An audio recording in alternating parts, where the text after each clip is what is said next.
கர்த்தராகிய இயேசு கிறிஸ்துவின் பரிசுத்த நாமம் மகிமைப்படுவதாக. இன்றைக்கான வேத பகுதி 1 சாமுவேல் 1 மற்றும் 2 அதிகாரம் வாசிக்க கேட்போம். இந்த வேத எழுத்துக்களை வாசிக்கிறவனும் அதை கேட்கிறவர்களும் அதன்படி கை கொண்டு நடக்கிறவர்களும் பாக்கியவான்கள். வாசிப்போம். எப்பிராயிம் மலை தேசத்தில் இருக்கிற சோப்பிம் என்னப்பட்ட ராமதாயும் ஊரானாகிய ஒரு மனுஷன் இருந்தான். அவனுக்கு எல்கானா என்று பேர். அவன் எப்பிராயிமனாகிய சூப்புக்கு பிறந்த தோகுவின் குமாரனாகிய எலிகூவின் மகனான எரோகாமின் புத்திரன். அவனுக்கு 2 மனைவிகள் இருந்தார்கள். ஒருத்தி பேர் அன்னாள், மற்றவள் பேர் பெனினாள். பெனினாளுக்கு பிள்ளைகள் இருந்தார்கள், அன்னாளுக்கு பிள்ளை இல்லை. அந்த மனுஷன் சீலோவிலே சேனைகளின் கர்த்தரை பணிந்து கொள்ளவும் அவருக்கு பலியிடவும் வருஷந்தோறும் தன் ஊரிலிருந்து போய் வருவான். அங்கே கர்த்தரின் ஆசாரியனான ஏலியின் 2 குமாரராகிய ஓப்னியும் பினகாசும் இருந்தார்கள். அங்கே எல்கானா பலியிடும் நாளில் அவன் தன் மனைவியாகிய பெனினாளுக்கும் அவளுடைய எல்லா குமாரருக்கும் குமாரத்திகளுக்கும் பங்கு போட்டு கொடுப்பான். அன்னாளை சிநேகித்தபடியினால் அவளுக்கு இரட்டிப்பான பங்கு கொடுப்பான். கர்த்தரோ அவள் கர்ப்பத்தை அடைத்திருந்தாள். கர்த்தர் அவள் கர்ப்பத்தை அடைத்தபடினால் அவளுடைய சக்களத்தை அவள் துக்கப்படும்படியாக அவளை மிகவும் விசனப்படுத்துவாள்.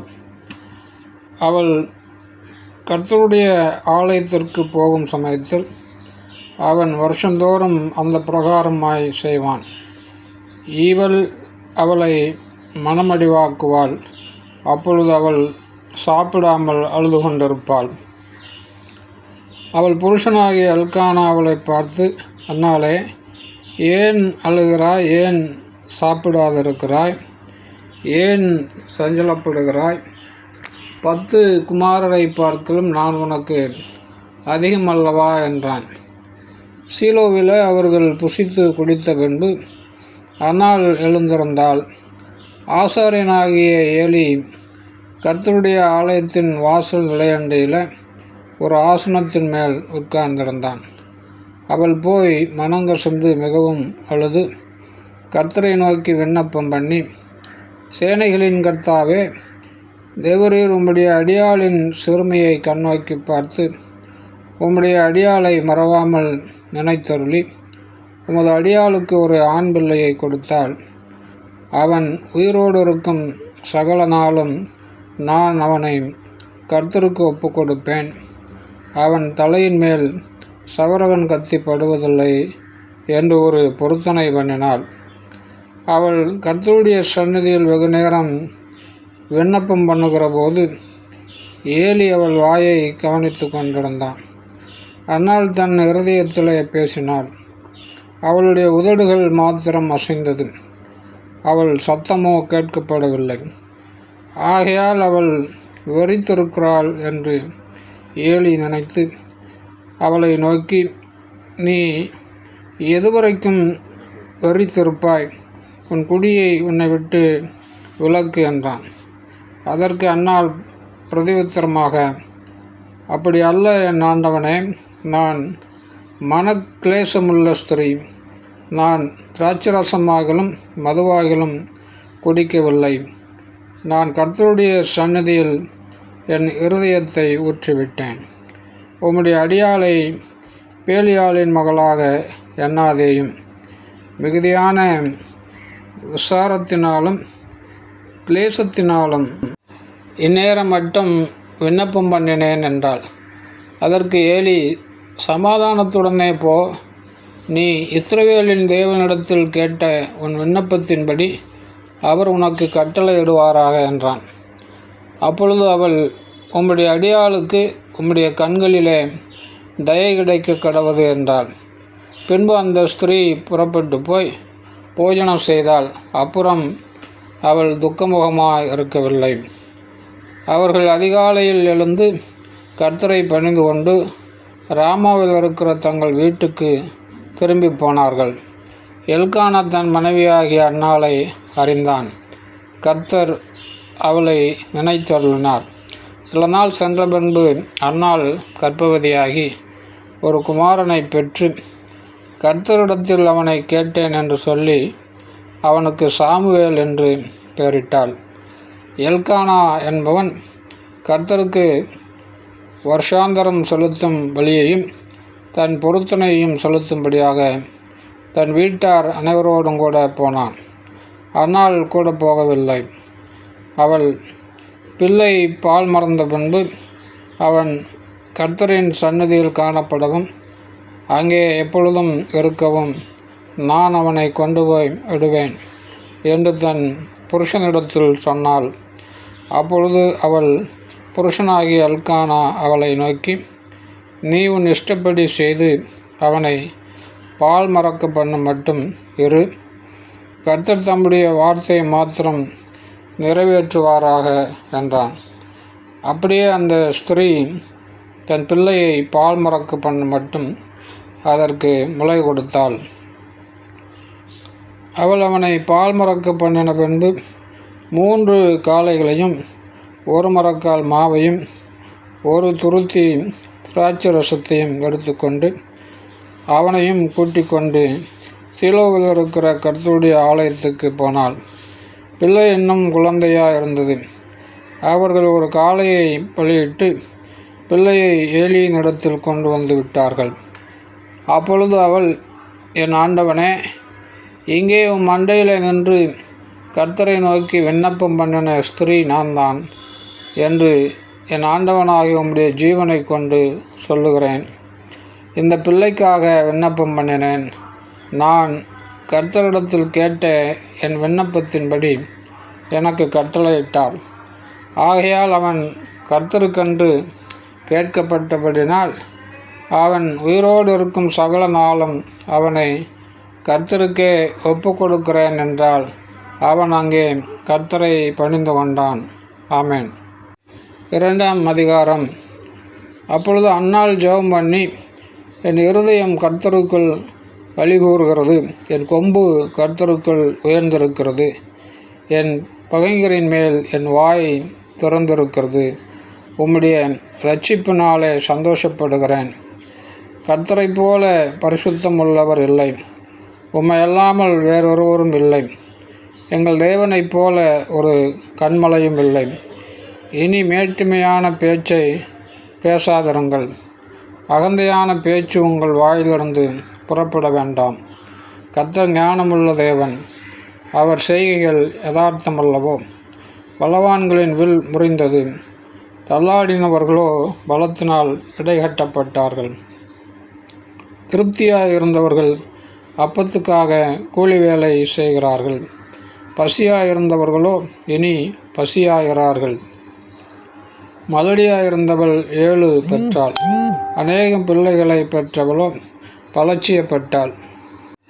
கர்த்தர் கொல்லுகிறவரும் உயிர்ப்பிக்கிறவருமாய் இருக்கிறார். அவரே பாதாளத்தில் இறங்கவும் அதிலிருந்து ஏறவும் பண்ணுகிறவர். கர்த்தர் தரித்திரம் அடையச் செய்கிறவரும் ஐஸ்வர்யம் அடைய பண்ணுகிறவருமாய் இருக்கிறார். அவர் தாழ்த்துகிறவரும் உயர்த்துகிறவருமானவர். அவர் சிறியவனை புழுதியிலிருந்து எடுத்து எளியவனை குப்பையிலிருந்து உயர்த்துகிறார். அவர்களை பிரபுக்களோடே கூட உட்காரவும் மகிமையுள்ள சிங்காசனத்தை சுதந்தரிக்கவும் பண்ணுகிறார்.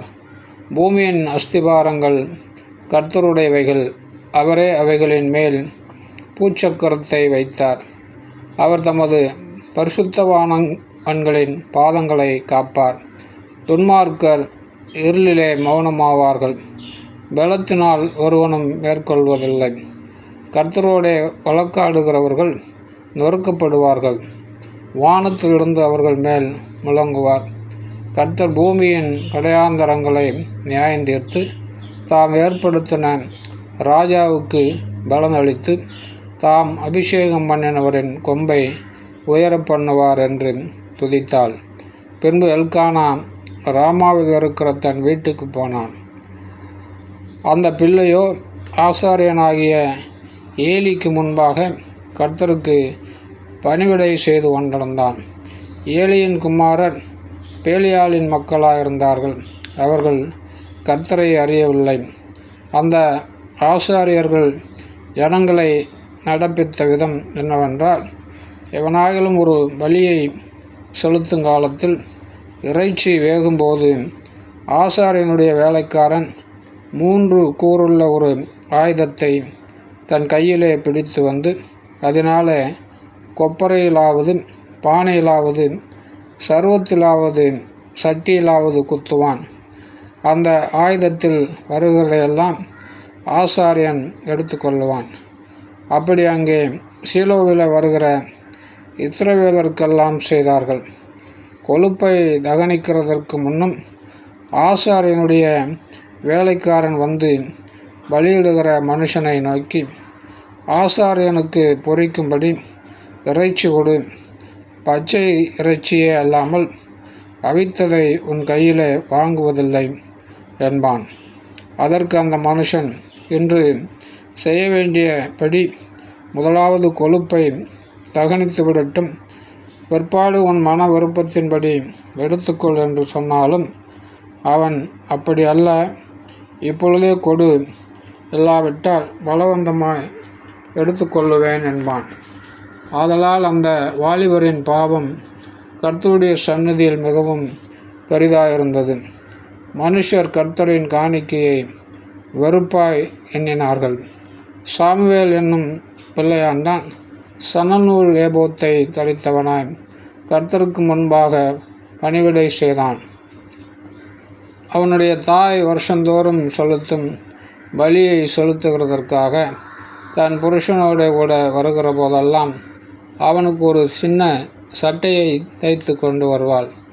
ஏலி எல்கானாவையும் அவன் மனைவியையும் ஆசீர்வதித்து, இந்த ஸ்திரீ கர்த்தருக்கென்று ஒப்பு கொடுத்ததற்கு பதிலாக கர்த்தர் உனக்கு அவளாலே சந்தானம் கட்டளையிடுவாராக என்றான். அவர்கள் தங்கள் ஸ்தானத்திற்கு திரும்ப போய்விட்டார்கள். அப்படியே கர்த்தர் அன்னாளை கடாட்சித்தார். அவள் கற்பந்தரித்து 3 குமாரரையும் 2 குமாரத்திகளையும் பெற்றாள். சாமுவேல் என்னும் பிள்ளையாண்டான் கர்த்தருடைய சந்நிதியில் வளர்ந்தான். ஏலி மிகுந்த கிழவனாயிருந்தான். அவன் தன் குமாரன் இஸ்ரவேலுக்கெல்லாம் செய்கிற எல்லாவற்றையும் அவர்கள் ஆசரிப்பு கூடாரத்தின் வாசலில் கூட்டங்கூடுகிற ஸ்திரீகளோடு சயனிக்கிறதையும் கேள்விப்பட்டு அவர்களை நோக்கி, நீங்கள் இப்படிப்பட்ட காரியங்களை செய்கிறது என்ன? இந்த ஜனங்கள் எல்லாரும் உங்கள் பொல்லாத நடக்கைகளை சொல்ல கேட்கிறேன். என் குமாரரே, வேண்டாம். நான் கேள்விப்படுகிற இந்த செய்தி நல்லதல்ல. கர்த்தருடைய ஜனங்கள் மீறி நடக்கிறதற்கு காரணமாக இருக்கிறீர்களே. மனுஷனுக்கு விரோதமாக மனுஷன் பாவம் செய்தால் நியாயாதிபதிகள் அதை தீர்ப்பார்கள். ஒருவன் கர்த்தருக்கு விரோதமாக பாவம் செய்வானேயாகில் அவனுக்காக விண்ணப்பம் செய்யத்தக்கவன் யார் என்றான். அவர்களோ தங்கள் தகப்பன் சொல்லை கேளாமற் போனார்கள். அவர்களை சங்கரிக்க கர்த்தர் சித்தமாயிருந்தார். சாமுவேல் என்னும் பிள்ளையாண்டானோ பெரியவனாக வளர்ந்து கர்த்தருக்கும் மனுஷருக்கும் பிரியமாக நடந்து கொண்டான். தேவனுடைய மனுஷன் ஒருவன் ஏலியின் இடத்தில் வந்து, கர்த்தர் உரைக்கிறது என்னவென்றால், உன் பிதாவின் வீட்டார் எகிப்திலே பார்வோனின் வீட்டில் இருக்கையில் நான் என்னை அவர்களுக்கு வெளிப்படுத்தி என் பலிபீடத்தின் மேல் பலியிடவும் தூபங்காட்டவும் என் சமூகத்தில் ஏபோத்தை தரிக்கவும் இஸ்ரவேல் கோத்திரங்களெல்லாம் அவனை எனக்கு ஆசாரியனாக தெரிந்து கொண்டு உன் பிதாவின் வீட்டாருக்கு இஸ்ரவேல் புத்திரருடைய தகன பலிகளை எல்லாம் கொடுக்கவில்லையா? என் வாசஸ்தலத்திலே செலுத்தும்படி நான் கட்டளையிட்ட என் பலியையும் என் காணிக்கையையும் நீங்கள் உதைப்பானேன். என் ஜனமாகிய இஸ்ரவேலின் காணிக்கைகளெல்லாம் பிரதானமானவைகளை கொண்டு உங்களை கொழுக்க பண்ணும்படிக்கு நீ என்னை பார்க்கலும் உன் குமாரரை மதிப்பானேன் என்கிறார். ஆகையால் இஸ்ரவேலின் தேவனாகிய கர்த்தர் சொல்லுகிறதாவது, உன் வீட்டாரும் உன் பிதாவின் வீட்டாரும் என்றைக்கும் என் சன்னதியில் நடந்து கொள்வார்கள் என்று நான் நிச்சயமாய் சொல்லியிருந்தும் இனி அது எனக்கு தூரமாக இருப்பதாக. என்னை கனம் பண்ணுகிறவர்களை நான் கனம் பண்ணுவேன், என்னை அசட்டை பண்ணுகிறவர்கள் கனையெனப்படுவார்கள் என்று கர்த்தர் சொல்லுகிறார். உன் வீட்டில் ஒரு கிழவனும் இராதபடிக்கு உன் புயத்தையும் உன் பிதாவின் வீட்டாருடைய புயத்தையும் நான் தரித்து போடும் நாட்கள் வரும். இஸ்ரவேலுக்கு செய்யப்படும் சகல நன்மைக்கும் மாறாக என் வாசஸ்தலத்தில் உபத்திரவத்தை காண்பாய். ஒருபோதும் உன் வீட்டில் ஒரு கிழவனும் இருப்பதில்லை. என் பலிபீடத்தில் சேவிக்க நான் உன் சன்னதியிலே நிர்மூலமாக்காதவர்களோ உன் கண்களை பூத்து போக பண்ணவும் உன் ஆத்துமாவை வேதனைப்படுத்தவும் வைக்கப்படுவார்கள். உன் வம்சத்திலுள்ள யாவரும் வாழ வயதிலே சாவார்கள்.